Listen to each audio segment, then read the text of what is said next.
Hi, everybody tuning in. We are back. We are back. We are back. And it is 10 o'clock. So that means it's time to talk about our second cause that we're raising funds and raising awareness for today, and that is domestic violence awareness. And we are raising funds for Transitions Family Violence Services located right here in Hampton Roads, Virginia, that provides all types of services for those who are victims of domestic violence. And so we have on the line, Hangout Live, Sanu from Transitions Family Violence Services. Hi. Good morning. So happy to be here to talk to you guys about domestic violence. My name is Sanu Jang, and I'm in charge of community education for Transitions Family Violence Services. Feel passionate about domestic violence. I'm a survivor myself, and feel like this issue affects everyone. It affects us all. So I just want to tell you a little bit about domestic violence, and then I'll go into our services and how to talk to someone if you know someone that's being abused or in an abusive relationship. So when people hear domestic violence, a lot of times they think it's just the physical component. But the clients that we serve, we see that there is the physical, the punching, the kicking, the slapping, as it pertains to domestic violence, but there's also that emotional part. And that's really the put downs, calling you out of your name, and that really takes a toll on a lot of our clients. In our support groups, which we offer twice a week, our clients will tell us that the emotional and the mental abuse is far worse than the physical abuse, because those put downs over time, it takes a toll on a person. It tears down your self-esteem and really how you think about yourself and your self-worth. So you'll find that there's the physical abuse, the mental abuse, and emotional abuse, but there's also that financial abuse that a lot of people don't think of, and that's one person having control of all the finances in the relationship, giving their partner an allowance, and you really not having a say-so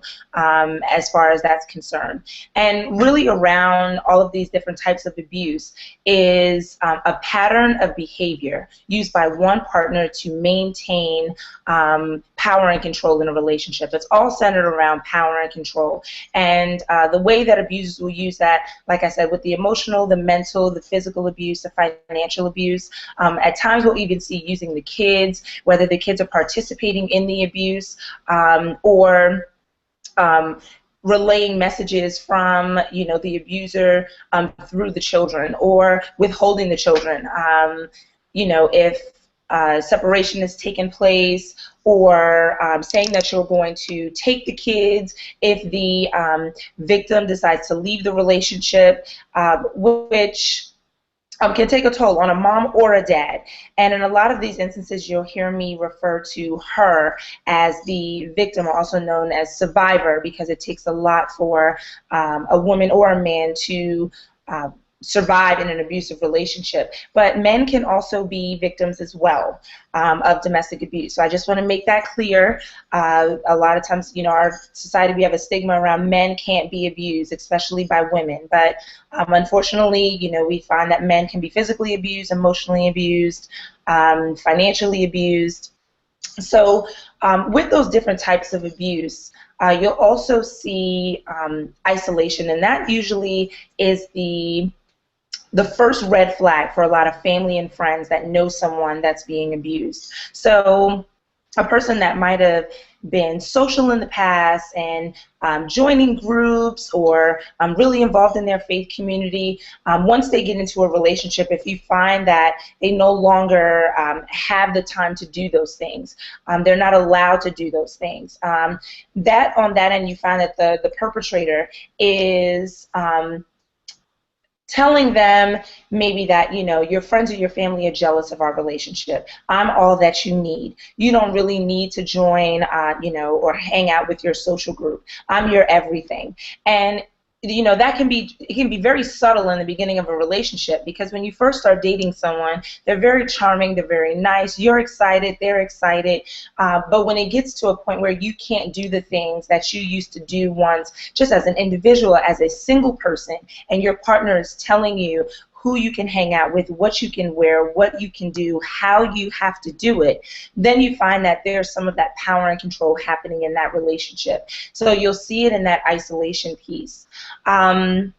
So you have your isolation, your physical, your verbal, your emotional, your financial, and then unfortunately there's that sexual abuse. And a lot of people think that you can't be sexually abused by an intimate partner, but it is possible. You have the right to say no at any time to anyone engaging in any sexual act, or an act with, or a request for an act with someone else, and be okay with that. Just because that's your intimate partner doesn't mean that you can't say no, or that it's not rape. So we do see that on rare occasion, and there's a wonderful organization, the Center for Sexual Assault Survivors, that we partner with when we do find incidents of sexual abuse or sexual assault by an intimate partner, and we partner to make sure that that individual gets as many services as possible. So those are the different types of abuse. So hopefully you know that domestic violence is just not the physical component. But someone that is going through domestic violence, there's a cycle that a lot of people don't really understand. A lot of people will say, if that was me, I would have left if I was slapped or if I was punched, or if someone talked to me that way. But statistics show that 1 in 4 women will experience domestic violence in their lifetime, unfortunately. 1 in 4. And 1 in 7 men will experience intimate partner violence as well. So it's happening way more than we think. And when you're in the situation, there are a lot of reasons why they stay. There's a lot of reasons why, or different types of abuse that are being used. And like I said, it's very subtle in the beginning and then progresses. And then you find yourself in a situation where, you're hoping that things are going to change, or that the abuse is going to stop, or that promises are being made. But it's in this cycle. And you'll find that the person that's experiencing the abuse will go through a tension building stage. And during that tension building stage, you'll find that the victim survivor is doing everything to appease their partner. They're doing everything right. They're, if having the kids in bed at a reasonable hour is an issue, then that's happening. They're not maybe socializing with friends and family or going to certain groups. They're dressing the way that their partner would like them to dress. Maybe they're not speaking up about things that are bothering them in the relationship. So there's that tension building stage where they're trying to do everything right to avoid the next stage, which is the explosion. And unfortunately, that comes in a lot of different ways. It can be physical, it can be a verbal altercation, it can be a cycle of emotional abuse, it can be financial. So during the explosion, that is when the perpetrator is then acting out on the victim survivor. And they're not taking accountability. The perpetrator is not taking accountability for their actions. And you'll find that people that perpetrate this type of violence toward their intimate partner never do. It's always someone else's fault. It's the job's fault. It's the alcohol's fault, or the drugs, or or the victim or survivor's fault. It's something that they didn't do that caused the abuser to explode in those different types of ways. So during the tension building stage, when you have the victim survivor trying to do everything right, and it has really nothing to do with them, it's all, on the abuser, then you have the abuser that then explodes. And then you'll find next, you'll have the honeymoon stage. And this is when the perpetrator is extremely apologetic, promising to go to counseling, promising to change, reminding the victim survivor of, what it was like when they first dated, or maybe even doing those things, maybe even surprising with gifts in front of friends, in front of family, to show that there is going to be some type of change. But that is only to, if they feel like that power and control is slipping, or trying to maintain it after the explosion, especially if it was extremely, brutal or physical, then they're trying to get the victim survivor back in their good graces. And what happens is, after that perpetrator has made all of those promises and things seem like they're on the up and up, then you'll find that the victim survivor is then back in that tension building stage, trying to do everything right to hold on to that honeymoon moment. So when we talk to community members and they say, I'm trying to support him or her, I'm trying to be there, but they just keep going back.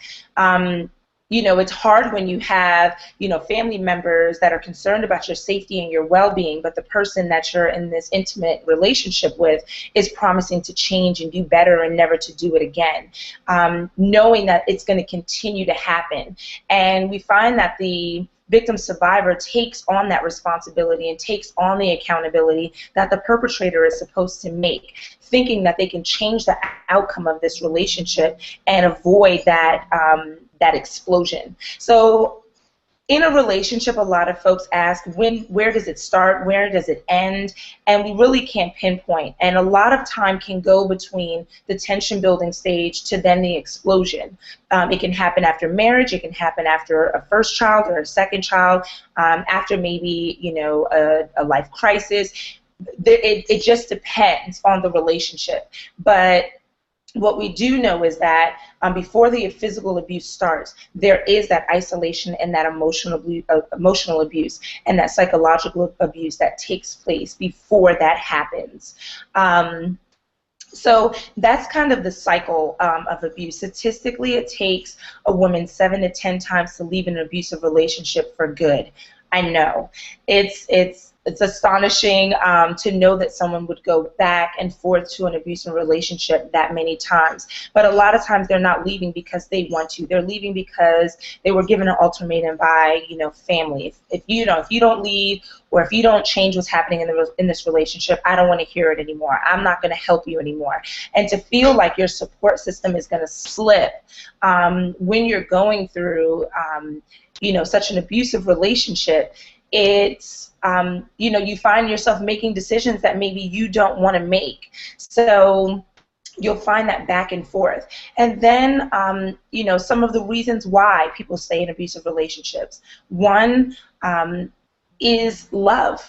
They love that person, but they just want the abuse to end. So I don't know about you, but I'm just sitting here in awe listening to everything that she's saying. And it's just really sad to hear. And there's so many women and of men and children, of course, also being affected by domestic violence. So if you guys have any questions or comments, or you want to share your story, your survivor story, please feel free to leave comments on the Google Plus page. Feel free to leave comments on the YouTube page if you're watching it there. We're also checking Twitter, so tweet us at NaturallyGlamTV using the hashtags Curls for a Cause and hashtag EmpowerMe. If you want to ask questions, make comments. So we definitely want you guys to share with us and let us know what you're thinking and how you're feeling. I think we got to religion and your religion and your faith, really not being accepting of divorce or separation. So that could play a role in why someone might stay in an abusive relationship. Another reason why is low self-esteem. The abuse that you've endured during that relationship or in previous relationships has taken a toll on you to the point where you feel like, can I do better, than this relationship? Abusers are not monsters all the time. So, you'll find that victim survivors start to, rationalize whether they can continue to just survive in this relationship and really question whether they can do better than the relationship that they're in, especially if their abuser is, saying that and incorporating that in the abuse. You can't do better than me. I'm the best thing that ever happened to you. Who's going to want, to be with someone with 1 child or 2 children or 3 children? You're not educated. You're stupid. You're dumb. You wouldn't survive without me. So, all of that, like I said, with the emotional abuse being so detrimental to just someone's, well-being and just their personal growth can really hinder them from leaving an abusive relationship. So if you know someone that's in an abusive relationship, just keep in mind that there's some different factors that play a role in it. Also, another thing I want to share with you is, what to tell someone if you know someone that is being abused. Oftentimes we don't talk about it as, a community. It's that's a family issue. What happens in the home stays in the home. That's a cultural belief for some individuals. Or it just happens to this group of women or this certain class or race of women. Domestic violence affects everyone, no matter what your race, economic status, profession, education. It doesn't. We see women and men affected by it across the board, no matter what. But if someone comes to you and says that they're being abused, or they're experiencing one or several of the different types of abuse that I shared with you earlier, believe them. A lot of times they're being told in their relationship, no one's going to believe you if you tell them that I'm being abused, because it may be a pastor or a police officer or a teacher or someone prominent in the community or someone that that comes off very charming to the family. Or your friends. So believe them. Believe that, that what they're experiencing is actually happening. The second thing you can do is listen to them.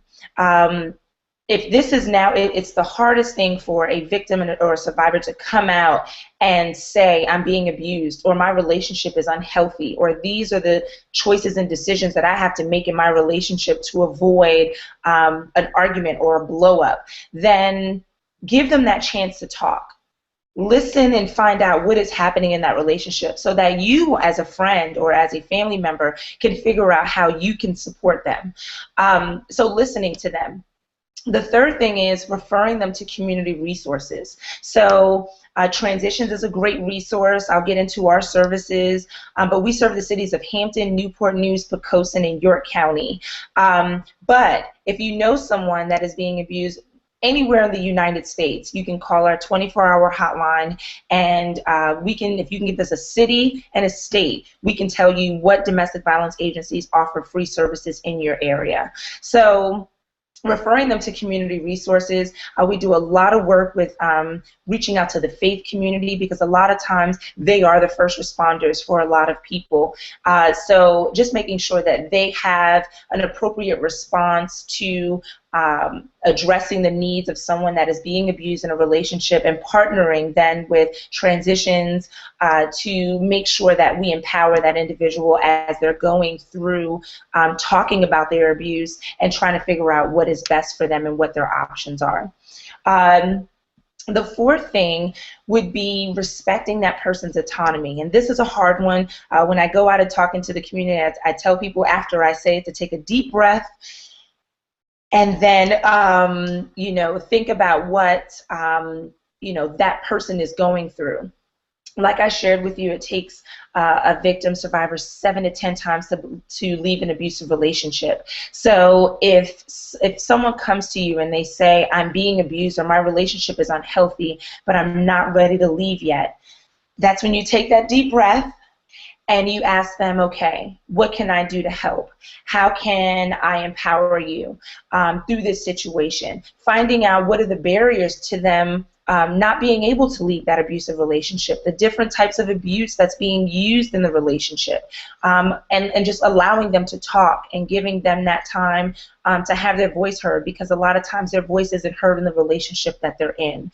And then fifth, empowering them and being there for them. When I go talk to college students especially, and once I tell them all the different types of abuse, especially checking of the phone and the social media accounts and who they're interacting with and who they can have relationships with, and getting rid of all their guy friends, even if they were there before the relationship, or all their female friends. I take a chance and a moment to let them know how beautiful they are. And if there's anyone that is listening that is in an unhealthy relationship, or anything that I've said, has you thinking about what's happening in your relationship, or even survivors of domestic abuse, you are beautiful. You are worthy of a healthy relationship, and no one has the right to put you down, put their hands on you, disrespect you or your children or your close-knit circle and friends.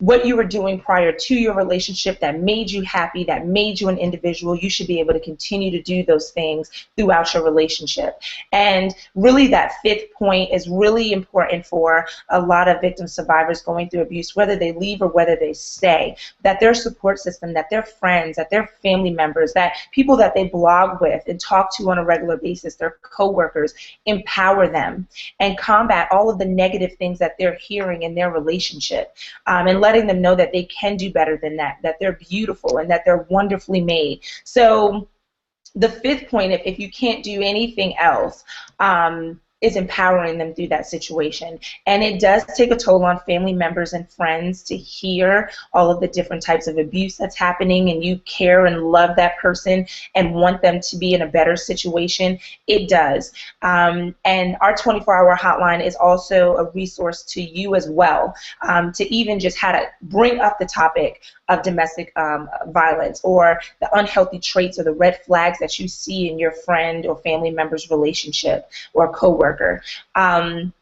So that's a big piece, and we can do that for one another. A kind word to someone else goes a long way. And even if you don't know a person, and I'm famous for this, my volunteers know that if I see, a couple in the street and they're really, they're arguing, and or especially a young couple or teenagers, and they're going back and forth, and maybe they're hitting one another, or someone has already hit one person, has walked away. If I can get to that victim or survivor and say, you don't deserve to be treated like that. You're beautiful and wonderfully made. And I work for an agency, or know an organization, if I'm not in Virginia, that can help you through this situation, and connecting them to resources right then and there.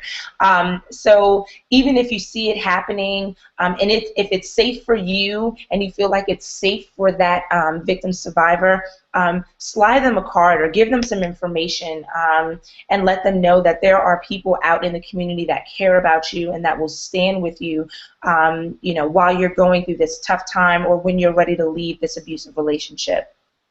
Another thing I'll add is, with empowering them and letting them know that, if someone is in a relationship and they can't leave because of some of the different reasons that I stated, and you're trying to figure out, how do I let them know that this is a really potential dangerous situation. I would say letting them know that you're concerned for their safety, and especially if they have children.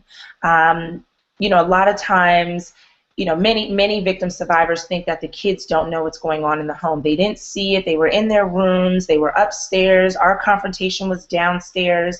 But children know what's happening. In our programs, we offer a service for young children as early as 3, and it's called Art and Play Therapy, and they can tell us through the therapy what is happening in the home. Children can sense tension. Children can sense when you're not happy with them and when their parents are not happy with one another. So letting them know that you're really concerned about the safety for them, but mostly for their children, because the children really don't have a choice. They're the silent witnesses in this all. So statistics show that young boys that grow up in a home with domestic violence are 80% more likely to grow up and perpetrate that same type of violence toward their intimate partner. And with young girls, it's very high that they can become a perpetrator or a victim of domestic violence. And we've had staff members at our agency for over 25 years that unfortunately have seen mom and her children come in, and then those children come in with their children. So it's intergenerational, and we have to break the cycle. But we can break the cycle by talking about it, by saying that domestic violence is not okay, that domestic violence affects us all, and domestic violence is everyone's problem, and we all play a role in ending it. So with that, I'll tell you a little bit about our services. Transitions has been around for 38 years, and surprisingly, people don't know about us. So really getting the word about our agency. All of our services are free of charge. We offer an emergency shelter. We have a 29-bed emergency shelter that is in a confidential location. So women and children that are fleeing an abusive relationship have a place to go that's undisclosed. Unfortunately, they can't tell their family members and friends, and that's for their safety and the safety of our other clients. And there at that shelter, we provide everything that you might need, especially if you've been planning to leave an abusive relationship, which a lot of planning goes into it to make sure that it's done safely. If they hadn't, didn't get an opportunity to grab clothes and toys, and just your basic, necessities that you use, we provide all of that. Toothpaste, toothbrush, pillows, comforters. We have a shed where we get gently used items from the community that clients can then go and get, clothes for interviews or just everyday clothes. We have children's clothes, shoes that they can use just to kind of get back to normal, if you will. And not have to go back to that abusive relationship for those basic things. So we try to provide all of that. So they can come and stay in our shelter. It's a community living environment. And it's comprised of women and children, like I said.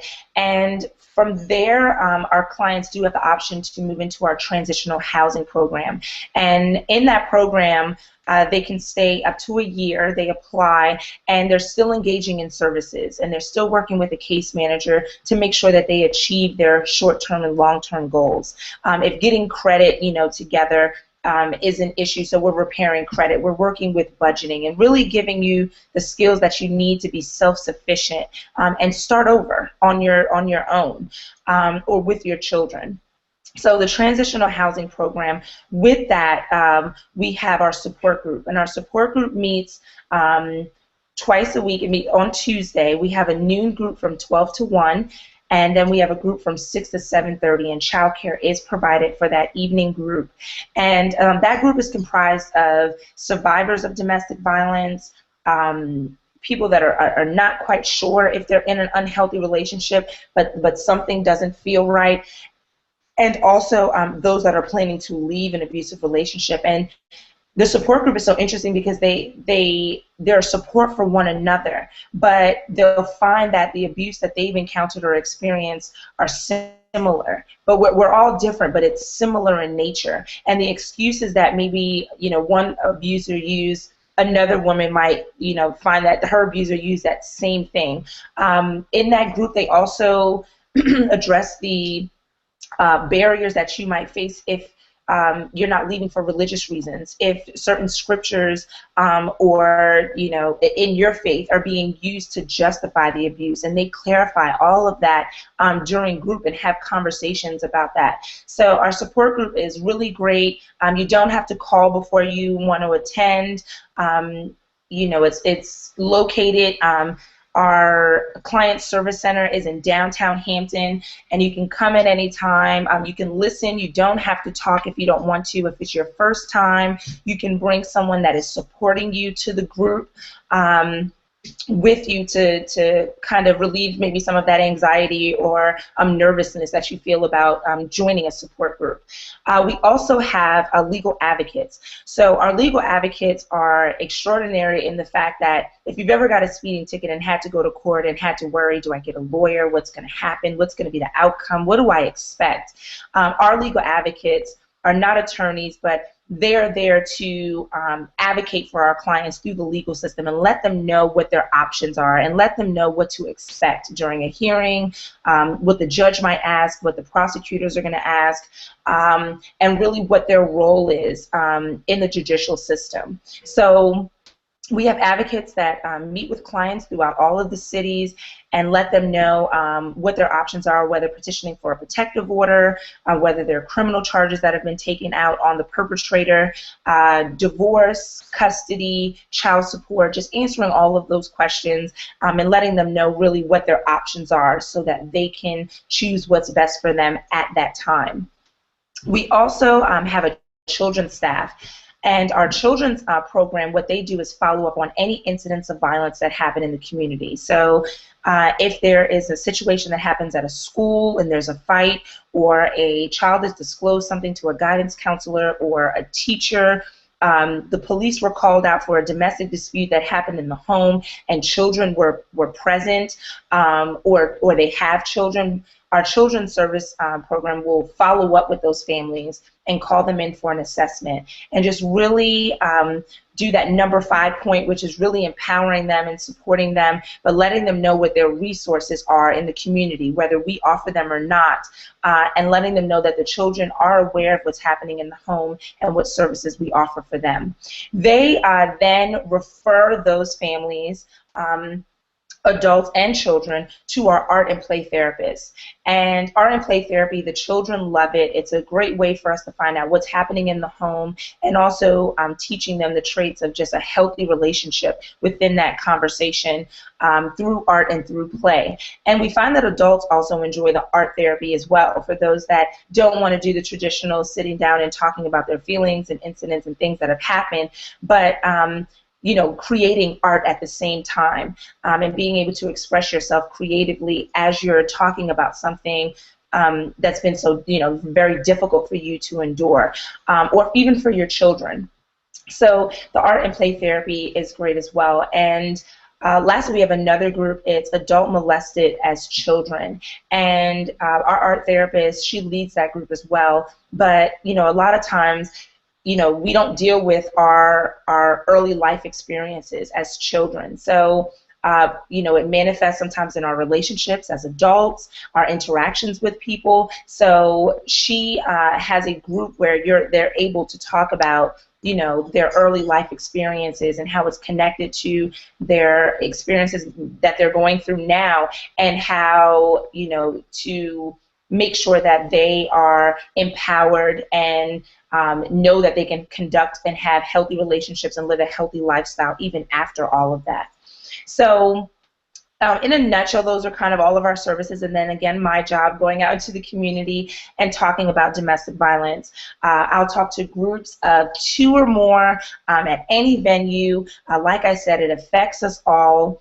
And I just want to thank you all for taking the time out on a Saturday to hear about domestic violence. I hope that you got a lot of information about what it looks like, what the red flags could be, and how to talk to someone that's experiencing that abuse. Check us out on Facebook, Transitions Family Violence Services, for any upcoming events that we have. For the end of the year, we're really focusing on our Adopt a Family program, and this is where community members get a chance to sponsor one of our families for the holidays. Whether they're in our shelter or they're outreach and getting started back in permanent housing or still in our transitional housing, community members can adopt them for the holidays. They'll get their wish list, provide them with either a Thanksgiving basket or a Christmas basket, or gifts, and then we allow community members to come in for about 2 weeks in December and help us wrap the gifts for the mom, so that they're surprised of their gift and what they've gotten, but then we leave the kids' gifts unwrapped so that mom feels a part of the process, even though she wasn't out doing the shopping. So it's a program that we've been doing for over 8 years now, and have had support from a lot of the community members to provide that for our clients and understand how difficult it is, especially during, you know, the time when you transition to leave an abusive relationship and trying to create some sense of normalcy for your children, or just a pattern of healthy behavior. You know, this could be that Christmas or that Thanksgiving that there's not an explosion at the table or shortly after dinner. So it's a program that a lot of our community members are interested in. If you are, please visit our Facebook page. We'll have that information up there. Also our website, which is www.transitionsf as in Frank, V as in Victor, S as in Sam.org. And on that website, you'll find a checklist. If you know someone that's in an abusive relationship, they can check off, and it'll tell them some different types of abusive behavior that's happening, as well as a safety plan. If you're thinking about leaving an abusive relationship, some things that you can do to plan it safely, so that it doesn't, you know, end badly in that relationship. And then also, lastly, our 24-hour hotline number is 757-728. I'm sorry, 757-723-7774. So if you know someone that's in an abusive relationship, or know someone that's fleeing an abusive relationship, or just if you have questions about, how to leave or how to talk to a family member or friend, or with any one of our services, children's department, myself, our legal advocates, you can call that number and they will definitely get you in touch with us. So again, I hope that you got a ton of information and that you feel educated and inspired to have this conversation about domestic violence outside of October. It is Domestic Violence Awareness Month, but feel free to have this conversation 12 months out of the year because it is affecting men, women, and children all year long. So thanks so much, and I want to say grateful for the annual Curls for a Cause. We've partnered with you guys before, and just thank you so much for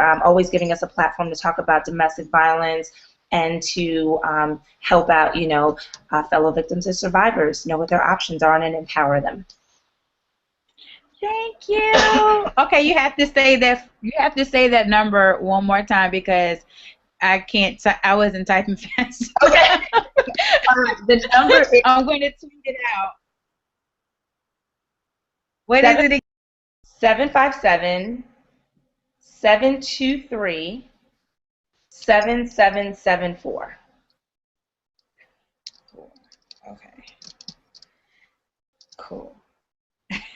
This was great. I'm gonna have to use Hangout more often. Oh yeah, this is really good.